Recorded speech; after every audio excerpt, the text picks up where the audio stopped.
चेतावनी, यह कहानी कमजोर दिल वालों के लिए नहीं है। जो कुछ आप सुनने जा रहे हैं वो सिर्फ एक कहानी नहीं, बल्कि एक ऐसा रहस्य है जो श्मशान की राख से उठता है और आपकी रूह तक उतर जाता है। अगर रात के सन्नाटे में आपको किसी के पायल की आवाज सुनाई दे या दरवाजा बिना हवा के अपने आप खुल जाए, तो समझ लीजिए शादी अब शुरू हो चुकी है। हेडफोन पहने, अकेले सुने और डरने के लिए तैयार रहें।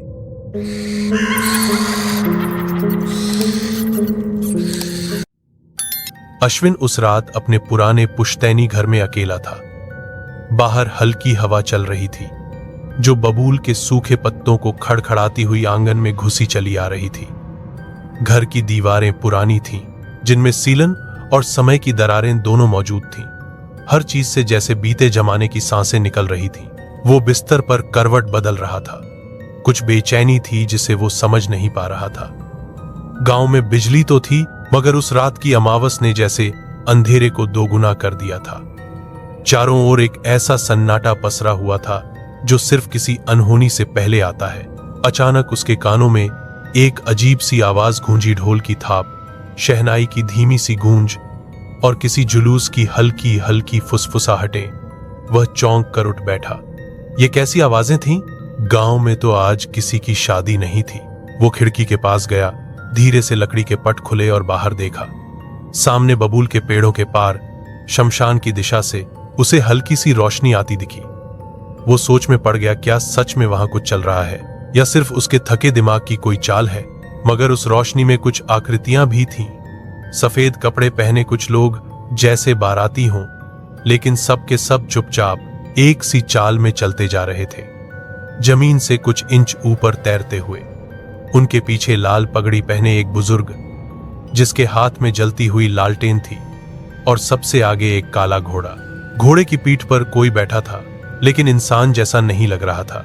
उसका शरीर एकदम झुका हुआ था, सिर इतना नीचे कि वो छाती से चिपका हो, बाल लंबे और उलझे हुए, और उसकी आंखों से निकलती लाल चमक जैसे अंगारे किसी पुराने राख के ढेर से फिर से जल उठे हों। अश्विन की रीढ़ में एक सिहरन दौड़ गई। उसने तुरंत खिड़की बंद की और दरवाजा भीतर से कसकर बंद कर लिया। कमरे में लौटकर बिस्तर पर बैठा तो उसकी सांसें अब तेज चल रही थी, और तभी दरवाजे पर दस्तक हुई। 1, 2, 3 बार। वो कांप गया। कोई जवाब नहीं दिया। कुछ क्षण शांत रहे, फिर दस्तक फिर से हुई, इस बार और जोर से और ज्यादा तेज। उसके मुंह से घुटी हुई सी आवाज निकली, कौन है? बाहर कोई आवाज नहीं आई, मगर एक गंध कमरे में घुस आई, सड़े फूलों की, भीगी मिट्टी की, और जैसे किसी चिता की ठंडी राख की। अश्विन अब रोशनी जलाने गया, पर बत्ती जली ही नहीं। उसने माचिस जलाने की कोशिश की, लेकिन हर तिली बुझ गई, बिना हवा के। अब वो डर से थरथराता हुआ खिड़की की ओर बढ़ा, शायद बाहर झांक कर देख सके। उसने धीरे से पट्टी हटाई, और तब उसका कलेजा मुंह को आ गया। दरवाजे के ठीक सामने बाहर कोई खड़ा था। उसका चेहरा आधा जला हुआ था, बाल बिखरे, आंखें गड्ढों जैसी, और उन गड्ढों में लाली ऐसे चमक रही थी जैसे कोई आग भीतर जल रही हो। सिर पर दुल्हन की लाल चुनरी थी, मगर उसमें से धुआं निकल रहा था। होंठों से खून टपक रहा था, मगर आवाज बिल्कुल शांत थी। उसने सिर उठाया और खिड़की की तरफ देखा। अश्विन की सांस जैसे थम गई। फिर उसने होंठ हिलाए, और जो शब्द निकले वो अब भी अश्विन के कानों में कैद हैं। मेरे दूल्हे को देखा है? अश्विन चीख नहीं सका। उसका गला सूख चुका था। कदम पीछे हटे तो दीवार से टकरा गया। उसके बाद उसे कुछ याद नहीं। सुबह जब गांव वालों को खबर मिली तो लोग दौड़ते हुए उसके घर पहुंचे। दरवाजा अंदर से बंद था, तोड़कर खोला गया। अश्विन जमीन पर बेहोश पड़ा था। उसकी आंखें खुली थीं, लेकिन वो किसी एक बिंदु को घूर रहा था, मानो उस एक पल में सदा के लिए अटक गया हो। और सबसे अजीब बात, उसकी मुट्ठी में कुछ था। जब गांव के बुजुर्ग ने धीरे धीरे उसकी हथेली खोली तो सबकी रूह कांप गई। वहां एक टूटी हुई चूड़ी थी, आधी जली हुई, और उसमें अब भी कलाई का कुछ हिस्सा अटका था। दूर शमशान की दिशा से एक धुआं उठ रहा था। कोई शव नहीं था, कोई चिता नहीं जली थी, फिर भी आग जलती रही थी पूरी रात। और उस दिन के बाद गांव के लोगों ने रात के समय शमशान की तरफ देखना तक छोड़ दिया, क्योंकि सब जानते थे वो बारात अब भी आती है। हर अमावस की रात अपने अधूरे दूल्हे की तलाश में अश्विन की आंखें खुलीं तो उसने खुद को एक कमरे की छत को घूरते हुए पाया। छत पर पुराने पंखे की झूलती परछाई थी, जो हर चक्कर के साथ जैसे उसके जहन में कोई पुरानी याद उधेड़ रही थी। लेकिन ये उसका कमरा नहीं था। उसके कानों में अब भी ढोल की थाप और वो सवाल गूंज रहा था, मेरे दूल्हे को देखा है? बेटा होश में आ गया है, कोई धीरे से बोला। बगल में उसकी मां बैठी थी, माथे पर चिंता की लकीरें और आंखों में आंसू। उसके पास गांव का बुजुर्ग पंडित जगन्नाथ बैठा था, जिसकी उम्र 70 से ऊपर थी और जिसके बारे में कहा जाता था कि उसने एक बार भूत को संस्कार दिए थे। क्या हुआ था मुझे? अश्विन की आवाज टूट रही थी। जगन्नाथ ने उसकी आंखों में झांका। क्या देखा तूने उस रात? अश्विन ने कुछ पल तक चुप रहकर सब कुछ बताया। बारात, हवा में तैरते लोग, घोड़े पर बैठी परछाई और सबसे ज्यादा उस जली हुई दुल्हन को। कमरे में सन्नाटा छा गया।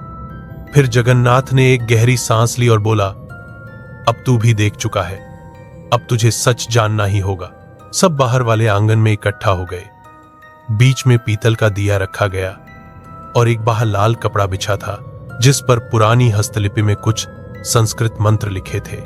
गांव के बुजुर्ग और 4 लोग अश्विन के इर्द गिर्द बैठ गए। जगन्नाथ ने कहना शुरू किया, ये सब जो तूने देखा, ये पहली बार नहीं हुआ है। इस गांव में शमशान घाट की शादी की कहानी 60 साल पुरानी है। साल था 1965।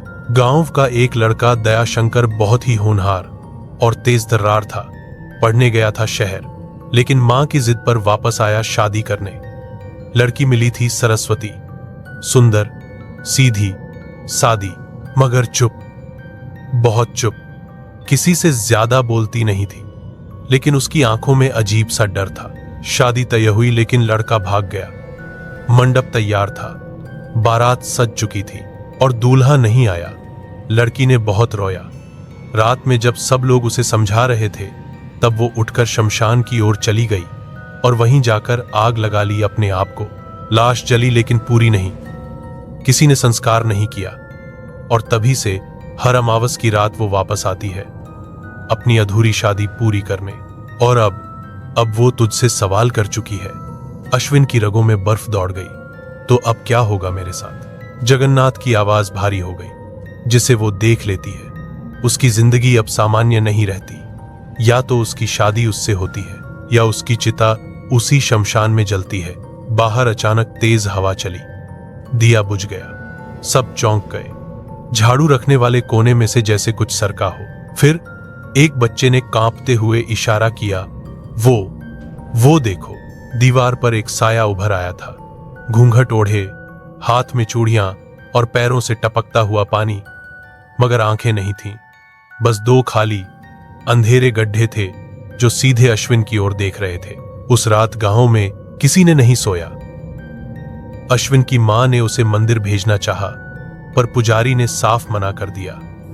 जिसे उसने देख लिया, उसे अब इंसानी भगवान नहीं बचा सकते, पुजारी ने कहा।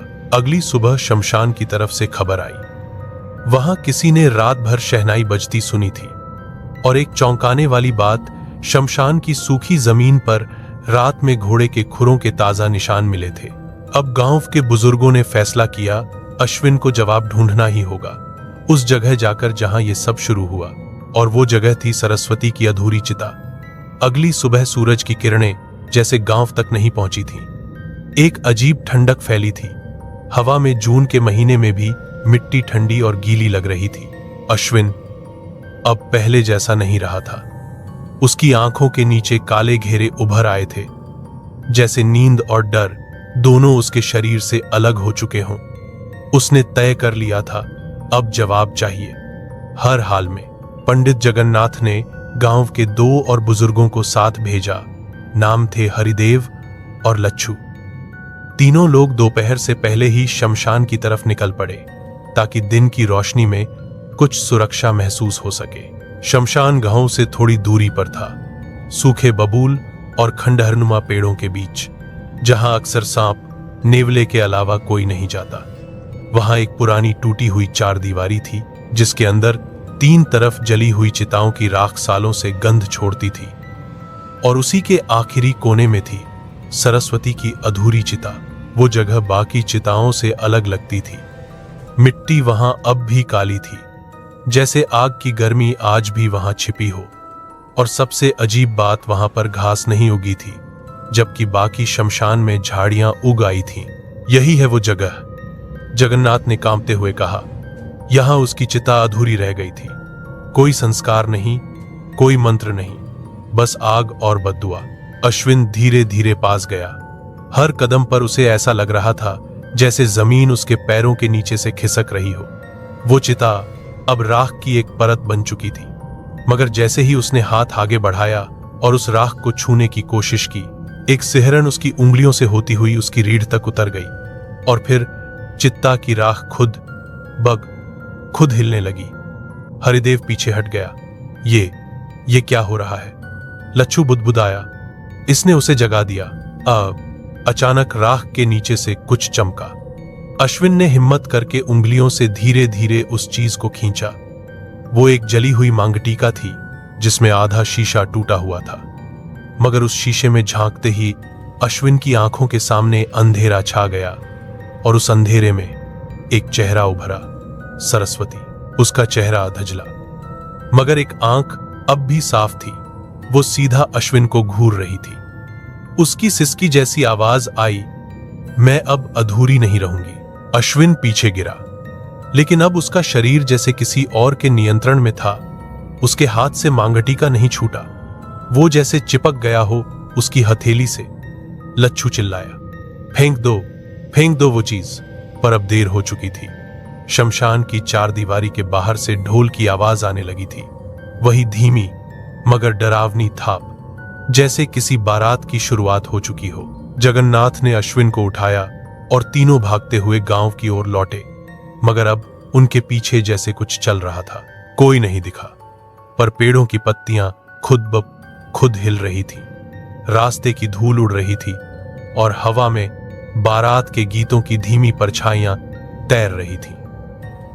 गांव पहुंचते ही अश्विन की मां दौड़कर आई, पर उसके पास पहुंचते ही वो चौंकी। ये क्या है तेरे माथे पर? सबने देखा अश्विन के माथे पर हल्की सी मांग की रेखा बन चुकी थी, जैसे किसी ने सिंदूर की एक लकीर खींच दी हो, और उसकी हथेली अब भी गर्म थी जहां मांगटीका था। मगर अब वो चीज दिख नहीं रही थी, जैसे वो उसकी त्वचा में समा गई हो। उस रात गांव में फिर किसी ने नींद नहीं ली। अश्विन ने सपने में देखा एक लाल चुनरी हवा में उड़ रही है, और उसके नीचे वो लड़की चल रही है।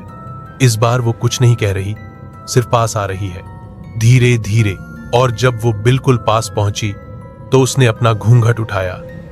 चेहरा पूरी तरह जला हुआ था, लेकिन होठों पर हल्की सी मुस्कान थी। अब तू मेरा है।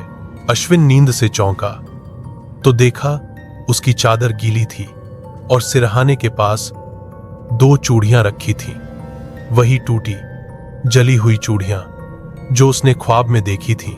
अब उसे समझ आ गया था, वो शादी शुरू हो चुकी थी। अगली सुबह गांव में सन्नाटा था, लेकिन हवा में कोई अजीब सी बेचैनी घुली हुई थी, जैसे सब कुछ सामान्य होते हुए भी कुछ बहुत गलत होने वाला हो। अश्विन अब ज्यादा नहीं बोलता था। वो किसी को देखे बिना सीधे बैठा रहता, जैसे कोई अंदर से उसे खींच रहा हो। उसकी आंखों में अब भी रात की परछाई ठहरी हुई थी। मां बार बार रोती, मगर वो एक शब्द भी नहीं कहता।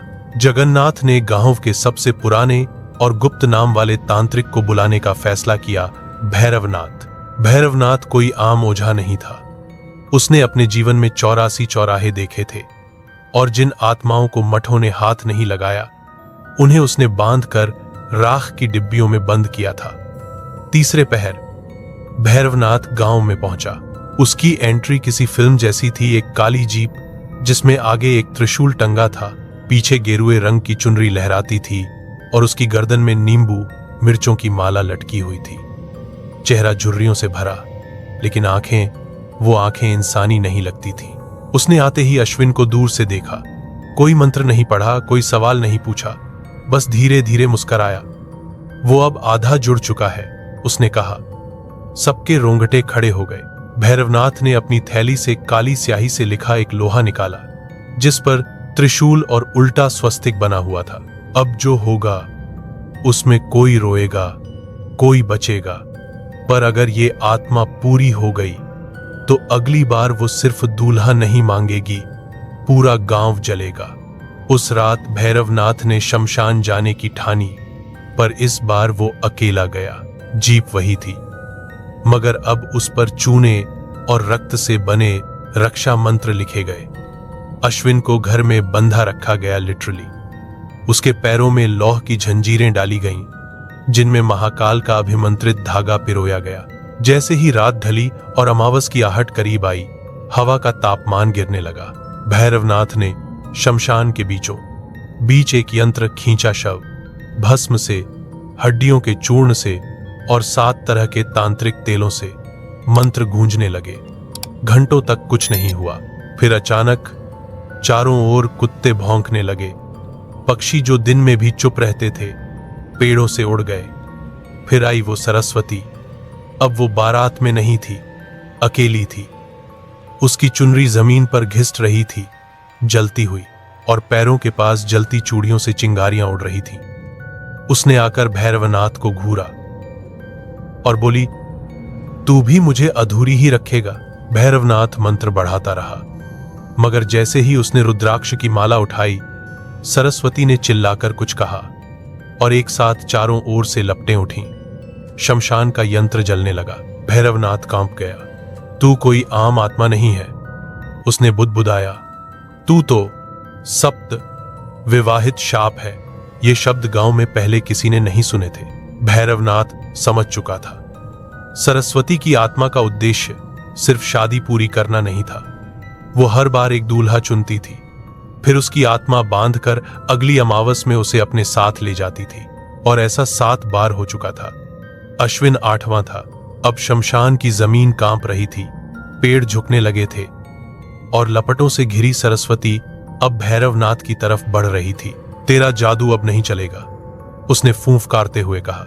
भैरवनाथ ने मंत्र की आखिरी माला पढ़ी और एक लाल पताका हवा में उछाली।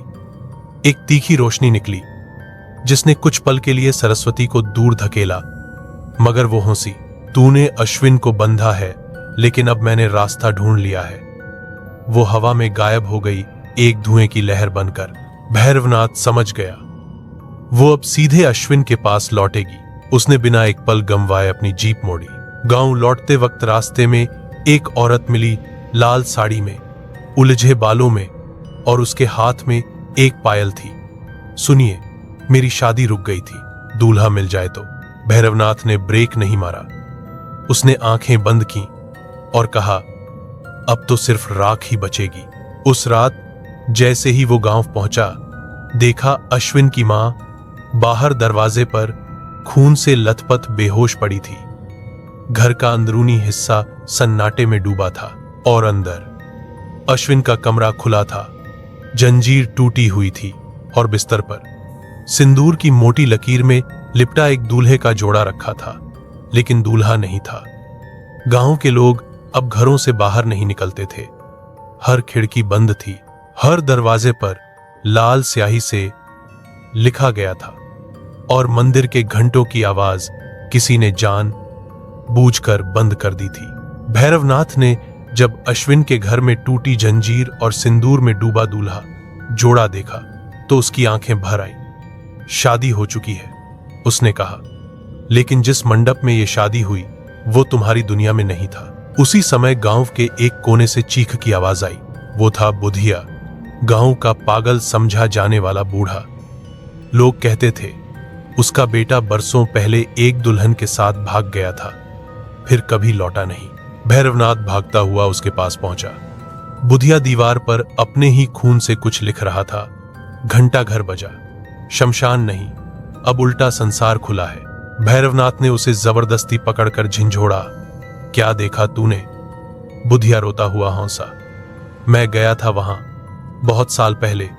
मेरा बेटा शिवराज, उसे भी वही लड़की मिली थी, वही लाल साड़ी, वही आंखें। और जब वो उसकी बारात लेकर गया तो रास्ता बदल गया। कौन सा रास्ता? भैरवनाथ ने पूछा। जो गांव के पीछे है, पीपल वाला रास्ता। वहां कोई घंटा घर नहीं है, मगर वो रात में दिखता है। बस वहीं से आत्माओं की दुनिया खुलती है। दुल्हन वहीं से दूल्हे को ले जाती है।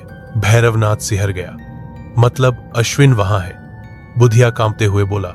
हां, और एक बार अगर कोई वहां चला गया तो उसकी आत्मा वापस नहीं आती, लेकिन उसका शरीर वापसी जरूर करता है, किसी और की आत्मा के साथ। उसी वक्त गांव के मंदिर की घंटियां अपने आप बजने लगी।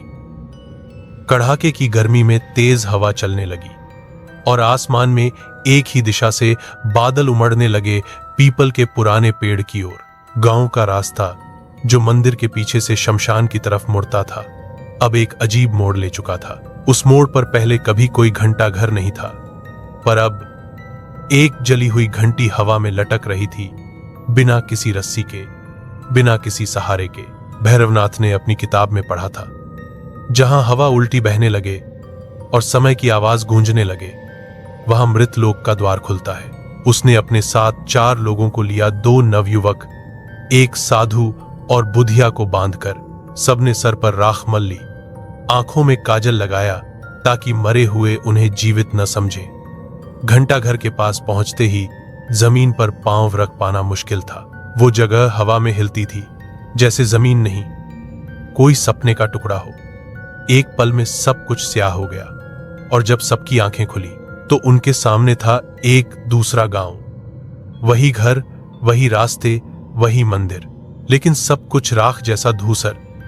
हवा में गंध नहीं, आवाज नहीं, सिर्फ घंटियों की धीमी थाप। सामने से एक बारात आ रही थी। दूल्हा था अश्विन। उसके चेहरे पर भाव नहीं था, वह शून्य में देख रहा था और उसके गले में लाल फूलों की माला थी जो अब काले हो चुके थे। और दुल्हन, वो वही थी सरस्वती, लेकिन इस बार उसका घूंघट नहीं था। उसका चेहरा अब आधा नहीं, पूरा जल चुका था। उसकी आंखें अब इंसान की नहीं थीं, वो गहरे कुओं जैसी थीं, जिनमें कोई झांक ले तो वापस नहीं आता। भैरवनाथ ने कोशिश की मंत्र पढ़ने लगा, लेकिन वहां आवाज निकल ही नहीं रही थी, जैसे उस दुनिया में शब्दों की इजाजत ही न हो। तभी एक ओर से बुधिया की चीख गूंजी, मेरा बेटा, देखो वो भी है वहां। और सच में हर घर के सामने एक एक दूल्हा खड़ा था। सबके चेहरों पर वही शून्यता, वही गुलाब की माला और आंखों में वो अंधेरा जो किसी ने समझा नहीं। भैरवनाथ जान गया, ये गांव नहीं, बारातों की समाधि है। हर बारात जिसमें दुल्हन नहीं मिली या अधूरी रही सरस्वती, उसे यहां खींच लाती थी। और अब अश्विन 8वां था। पर तभी एक चमत्कार हुआ। अश्विन की आंखें एक क्षण को चमकी, जैसे अंदर की उसकी आत्मा एक पल को जागी हो। उसने सरस्वती की ओर देखा और फुसफुसाया, तू मुझे बांध सकती है, मगर मेरी मां को नहीं। सरस्वती ठिठकी। भैरवनाथ ने वो मौका नहीं गंवाया। उसने अपने पास रखा आखिरी राख से भरा शीशा जमीन पर पटका। एक तेज विस्फोट हुआ, दुनिया उलटने लगी, बारातें रुक गईं। सरस्वती चीखी, तूने मेरी शादी तोड़ी, अब तुझे मैं अधूरा नहीं छोड़ूंगी। और अगले ही पल सब कुछ काले बादलों में गुम हो गया। जब सबकी आंखें खुली, वे वापस अपने गांव में थे, सिवाय अश्विन के। अश्विन नहीं लौटा।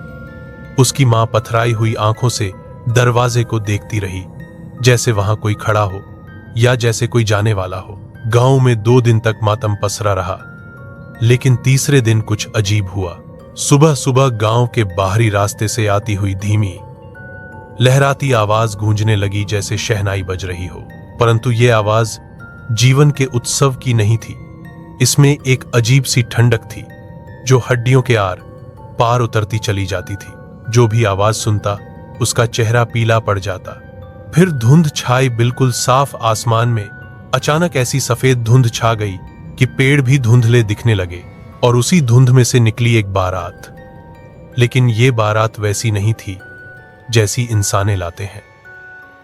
घोड़े नहीं थे, सिर्फ घुंघरुओं की आवाजें। बैंड नहीं था, सिर्फ रुदन और फुसफुसाहट। और बारात में लोग नहीं थे, सिर्फ उड़ती हुई साड़ियों, पायल, बूट और साफे हवा में तैरते हुए। किसी को चेहरा नहीं दिखा, लेकिन ऐसा लगता था जैसे हर वस्त्र किसी अदृश्य शरीर से लिपटा हो। एक अदृश्य बारात जिसमें हर तत्व था, बस शरीर नहीं। गांव के मुख्य चौराहे पर बारात रुक गई। गांव वाले घरों में बंद थे, खिड़कियों के पीछे से झांक रहे थे, मगर उनकी रूह कांप रही थी। फिर अचानक हर घर के सामने एक एक लाल चुनरी हवा में तैरती हुई पहुंची और धीरे से आकर गिर गई। हर घर के दरवाजे पर अब एक लाल जोड़ा, कांच की चूड़ियां और एक सिंदूरी डिब्बी रखी थी, जैसे कोई एक नई दुल्हन अपनी गृहस्थी के लिए आ रही हो। गांव के पंडित ने यह देखकर सिर पीट लिया। ये विवाह का नहीं, मृत आत्माओं का वरदान है। इसका मतलब है अब हर घर में एक आत्मा प्रवेश करेगी। सरस्वती अब अकेले नहीं है, उसने सबको अपनी बारात में खींच लिया है। उसी रात सबसे पहली अनहोनी हुई। वो बच्चा जो जन्म से गूंगा था, अचानक जोर से बोलने लगा, लेकिन उसकी आवाज किसी और की थी। उसने कहा, मैं लौटी हूं, लेकिन इस बार सिर्फ शादी नहीं करूंगी, मैं सबको दुल्हन बनाऊंगी। गांव के सबसे बुजुर्ग व्यक्ति जो 90 वर्ष के थे, उनकी खोपड़ी की हड्डियां चटकने लगी और फिर उनकी आंखों से आंसू नहीं, सिंदूर बहने लगा। गांव के हर कुएं का पानी लाल हो गया। एक युवती ने सुबह जैसे ही दरवाजा खोला, वहां रखे लाल जोड़े को देखा और बेहोश हो गई, क्योंकि उस चुनरी पर खून से लिखा था, अब तेरा नंबर है। भैरवनाथ ने समझ लिया, ये बारात सिर्फ अश्विन को नहीं लेने आई थी, ये तो अब हर घर की दुल्हन बनाना चाहती थी। गांव के सभी पुरुषों को रात में सपनों में एक ही स्त्री दिखने लगी, जलती हुई साड़ी में, आधे चेहरे पर घूंघट और आधे पर राख। वो हर किसी को एक ही सवाल करती, क्या अब तुम मुझसे शादी करोगे? कुछ ने सपनों में नंग कहा तो सुबह उठे ही नहीं, और जिन्होंने हां कहा उनके शरीर अगले दिन गांव के कुएं से बाहर निकले, लेकिन चेहरों पर हल्की मुस्कान थी, जैसे किसी ने उनके कान में प्रेम गीत गाया हो। भैरवनाथ अब टूटा नहीं था, अब वह डर को सीधा देख रहा था। उसने गांव वालों को इकट्ठा किया। अब ये आत्मा एक नहीं रही, ये अब एक विवाह श्रृंखला बना चुकी है। अश्विन पहला नहीं था, पर अब वह उसकी आत्मा का हिस्सा बन चुका है और वो अब इसे बढ़ा रही है। वो बारात फिर लौटेगी और अगली अमावस तक अगर कोई उपाय नहीं किया गया तो यह गांव सिर्फ शमशान घाट की शादी का हिस्सा नहीं रहेगा, यह गांव खुद एक नया शमशान बन जाएगा। फिर उसने सबको एक उपाय बताया, हमें फिर से शमशान जाना होगा, मगर इस बार बिना आत्मा के नहीं, एक और दूल्हा चाहिए। किसी को स्वेच्छा से शादी करनी होगी, लेकिन यह शादी सिर्फ बाहर से नहीं होगी, उस आत्मा के साथ भीतर से बंधन बनाना होगा। गांव स्तब्ध रह गया, कौन देगा खुद को उस आत्मा को? तभी पीछे से आवाज आई, मैं जाऊंगा। सब मुड़े। राघव, गांव का वही लड़का जिसे सब डरपोक कहते थे, सामने खड़ा था। उसने कहा, मैं जानता हूं मेरा जीवन किसी काम का नहीं है, लेकिन अगर मैं उस आत्मा को बांध लूं और अगर मैं उसके साथ अंतिम विवाह कर लूं तो शायद वो रुक जाए, शायद बाकी बच जाए। भैरवनाथ उसकी आंखों में देख रहा था और वहां डर नहीं था, वहां शांति थी। उसने सिर झुकाया, तो तैयार हो जा, अगली अमावस तेरे नाम होगी, तेरी बारात निकलेगी, लेकिन ये बारात किसी ढोल शहनाई की नहीं होगी, ये होगी मृत और जीवित के बीच अंतिम विवाह की बारात। अगली अमावस्या आने में अब केवल 3 रातें बची थीं। गांव में सन्नाटा गहराता जा रहा था, पक्षियों की चहचहाहट बंद थी, मंदिर की घंटियां जमीन पर टूटी पड़ी थीं और हर घर की दीवार पर एक एक लाल हाथ का निशान बन चुका था, बिना किसी के बनाए। राघव ने चुपचाप अपना घर छोड़ दिया। भैरवनाथ उसे मंदिर के पुराने तहखाने में ले गया, जहां सदियों से काल विवाह की विधि कभी इस्तेमाल नहीं हुई थी। ये शादी न तो जीवन में होती है, न मृत्यु के बाद, ये होती है उस दरार में जहां आत्माएं अधूरी रह जाती हैं। भैरवनाथ ने कहा, और तू अब उस आत्मा से शादी करेगा जो हर जीवन को अधूरा कर चुकी है। राघव को 3 रातों तक विशेष तैयारी से गुजरना था। उसे नंगे पांव, बिना बोले, बिना खाए मंदिर में बैठना था और रात होते ही आंखें बंद करके उस आत्मा को सपनों में बुलाना था। पहली रात। राघव की सांसें भारी थीं, हल्की सी नींद आई और वही हुआ जिसका डर था। एक धुंध से ढकी घाटी में वो खड़ा था।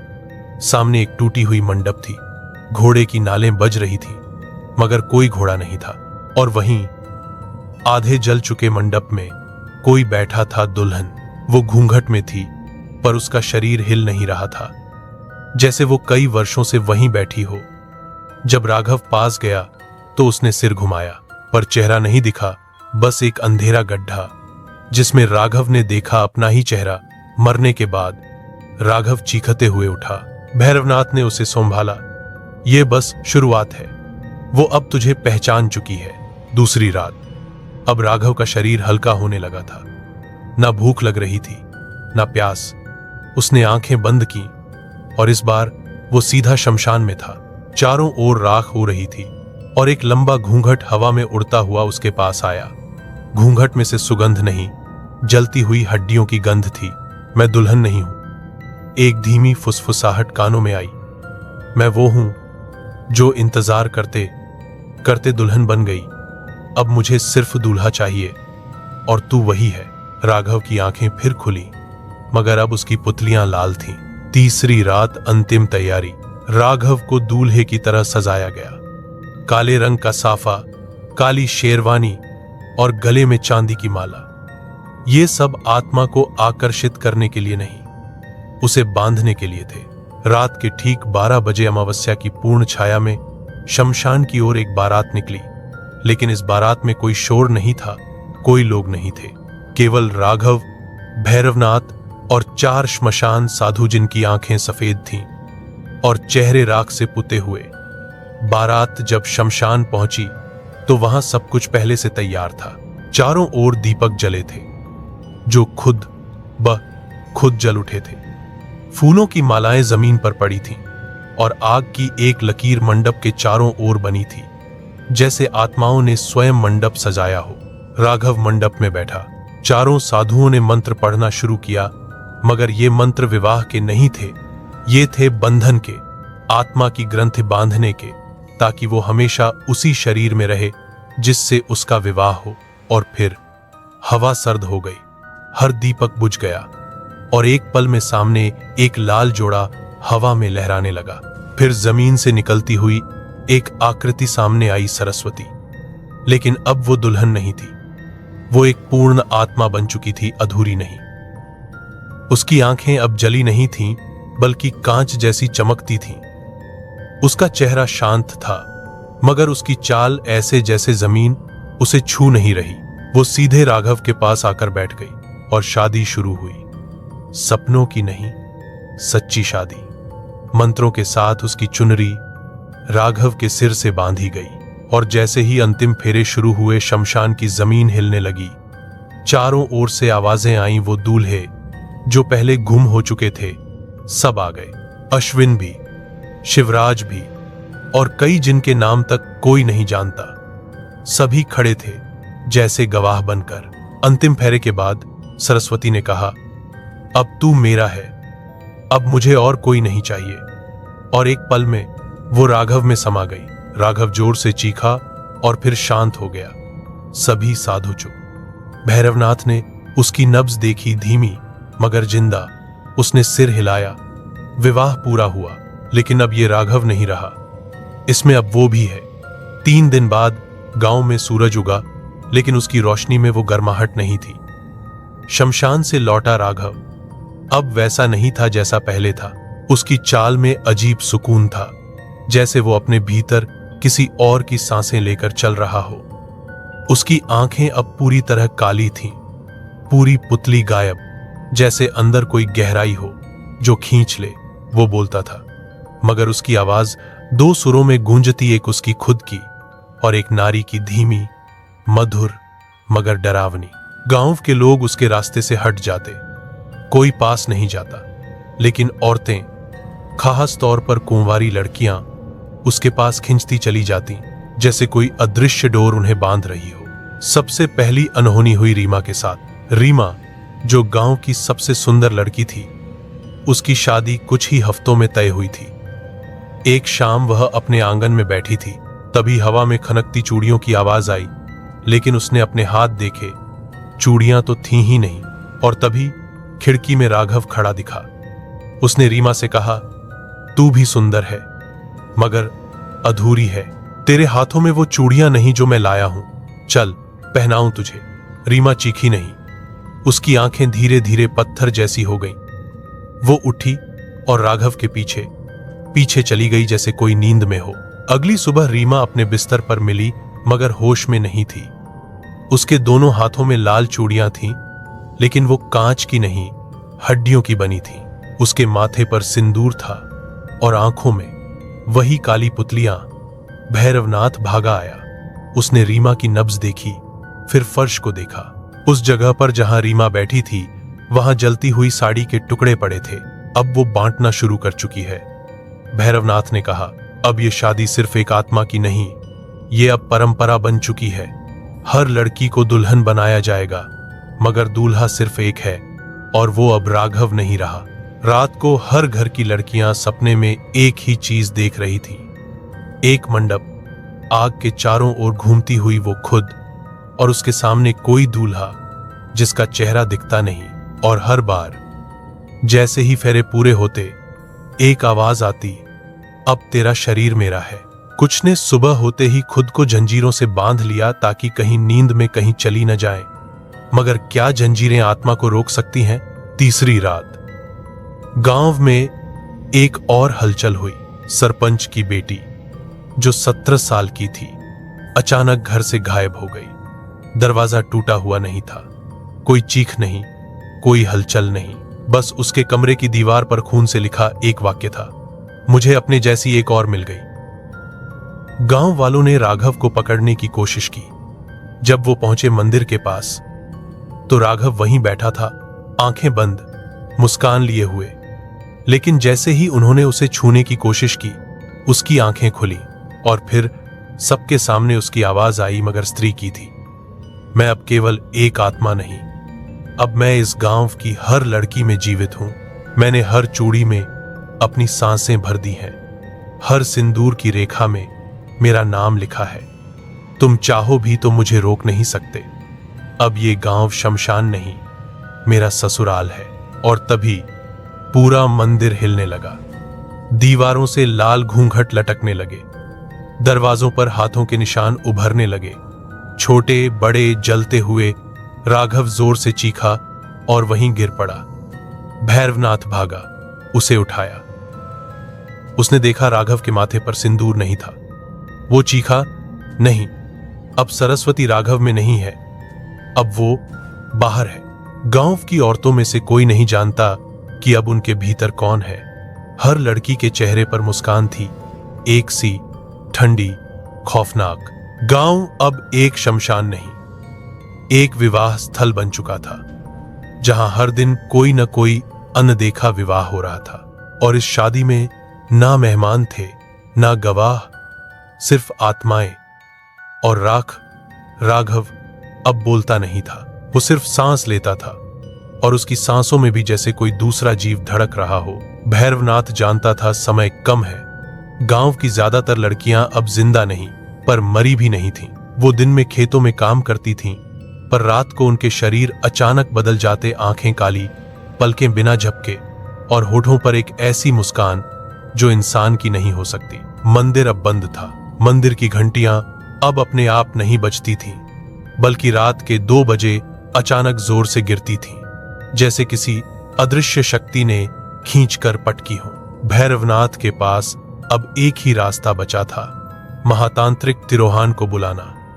तिरोहान जो श्मशानों में नहीं, मृत देवताओं के कब्रगाहों में जाता था। कहा जाता था कि तिरोहान को मरते वक्त शिव ने वरदान दिया था, तू हर उस आत्मा से बात कर सकता है जिसे खुद काल भी भूल चुका हो। पर उस तांत्रिक को बुलाने का एक ही तरीका था, एक बलिदान। और भैरवनाथ ने वो बलिदान देने का निश्चय किया अपनी जुबान। उस रात जब पूरा गांव सो रहा था, या कहिए आत्माओं के कब्जे में था, भैरवनाथ ने अपने पुराने हवन कुंड के पास बैठकर अपनी ही जीभ काट दी और उसमें से निकले खून से मिट्टी पर लिखा, आ जा तिरोहान, अब वो समय आ गया है।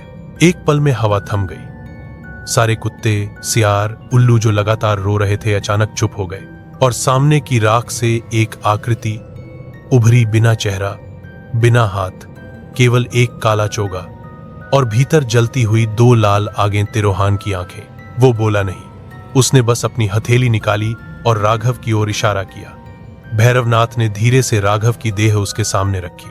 तिरोहान ने राघव की छाती पर हाथ रखा और जोर से एक मंत्र बोला, ब्रह्म स्वाहा, आत्म स्वाहा, इच्छा स्वाहा, खोल दे द्वार। राघव के शरीर से एक सफेद धुआं निकला और फिर सरस्वती की आत्मा हवा में उभर गई। लेकिन अब वो वैसी नहीं थी जैसी पहले।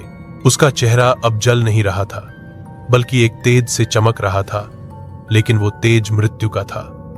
उसने तिरोहान को देखा और कहा, तू मुझे नहीं बांध सकता। अब मैं अकेली नहीं हूं, मैं हर स्त्री में समा चुकी हूं। तिरोहान मुस्कुराया, मैं तुझे नहीं बांधूंगा, मैं तुझे तेरा अतीत दिखाऊंगा। तिरोहान ने जमीन पर एक दर्पण रखा, मृतकाल दर्पण, जिसमें आत्मा अपना पहला जन्म देखती है। सरस्वती ने जैसे ही उसमें झांका, उसकी आंखें कांप गईं और तभी कहानी का सबसे बड़ा रहस्य सामने आया।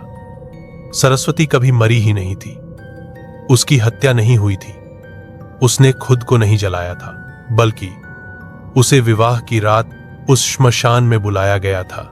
दूल्हा ही उसका हत्यारा था और वो दूल्हा कोई और नहीं बल्कि राघव का पूर्वज ठाकुर जयकिशन था। जयकिशन ने श्मशान में शादी का नाटक करके उस रात उसकी बलि दी थी, काले तांत्रिक प्रयोगों के लिए।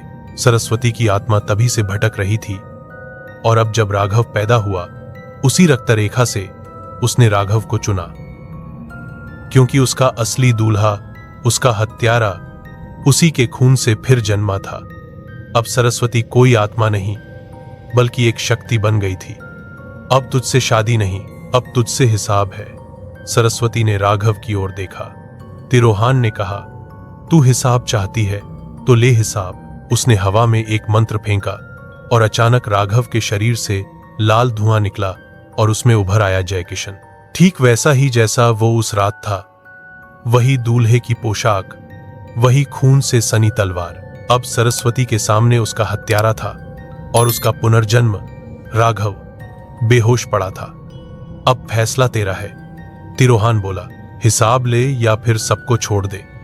अगर तू आज जयकिशन की आत्मा को जला दे तो बाकी लड़कियां मुक्त हो सकती हैं, नहीं तो ये शादी कभी खत्म नहीं होगी। सरस्वती चुप रही। उसने दुल्हन की तरफ फेरे लिए अकेले। हर फेरे के साथ जयकिशन की आत्मा कांपती गई। 7वें फेरे पर उसने अपना हाथ हवा में उठाया और जयकिशन की आत्मा आग में बदल गई। चीखें उठी कई 100 साल पुरानी और उसी पल गांव की हर लड़की की आंखें एक साथ झपकी। उनकी चूड़ियां टूटी, उनके माथे से सिंदूर बह गया काले लहू की तरह, और जैसे एक बंधन टूट गया। अब सरस्वती ने राघव की ओर देखा और मुस्कुराई।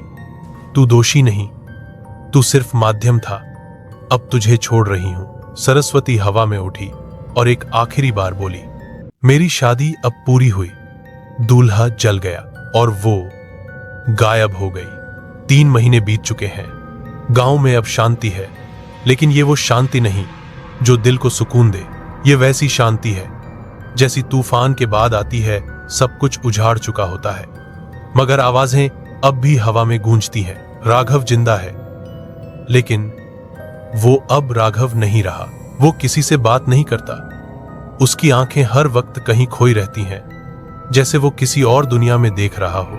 हर सुबह वो खेतों की ओर जाता है, जमीन पर बैठकर मिट्टी में एक ही वाक्य लिखता है, मैं शादीशुदा हूं। उसके कमरे की दीवार पर आज भी एक लाल जोड़ा टंगा है, वही जो उस रात सरस्वती की आत्मा ने पहना था। राघव हर रात उसे उतारता है, जमीन पर बिछाता है और उसके सामने दिया जलाता है, जैसे किसी दुल्हन की पूजा कर रहा हो। कई बार लोग उसके कमरे के बाहर से जाते हैं तो सुनाई देता है, सरस्वती, आज मैं 7वां फेरा पूरा करूंगा, बस तू आजा। कोई उसे पागल कहता है, कोई कहता है उसके अंदर अब भी किसी और की आत्मा है, लेकिन भैरवनाथ जानता है, राघव अब 2 शरीरों का मेल बन चुका है, आधा इंसान, आधा आत्मा। एक रात तेज आंधी चली, गांव के कुत्ते अचानक भौंकने लगे, हवा में राख उड़ने लगी, जैसे किसी ने श्मशान से कोई चीज फिर से उठा ली हो। भैरवनाथ भागा राघव के घर। दरवाजा खुला था, कमरा खाली था, दीवार पर खून से लिखा एक वाक्य चमक रहा था, मैंने उसे फिर से पा लिया है, अब वो मेरी है और मैं उसका। हमने 7वां जन्म शुरू कर दिया है। राघव कभी नहीं मिला। लोग कहते हैं हर अमावस्या की रात श्मशान घाट में 2 परछाइयां दिखाई देती हैं, एक दुल्हन लाल घूंघट में और एक दुल्हा बिना चेहरा बिना आवाज। वो दोनों राख के चारों ओर चक्कर लगाते हैं, जैसे फिर से 7 फेरे ले रहे हों। हवा में एक धीमी फुसफुसाहट गूंजती है, शादी कभी नहीं मरती, श्मशान सिर्फ आखिरी रुकावट नहीं, कभी कभी वहीं से शुरुआत होती है।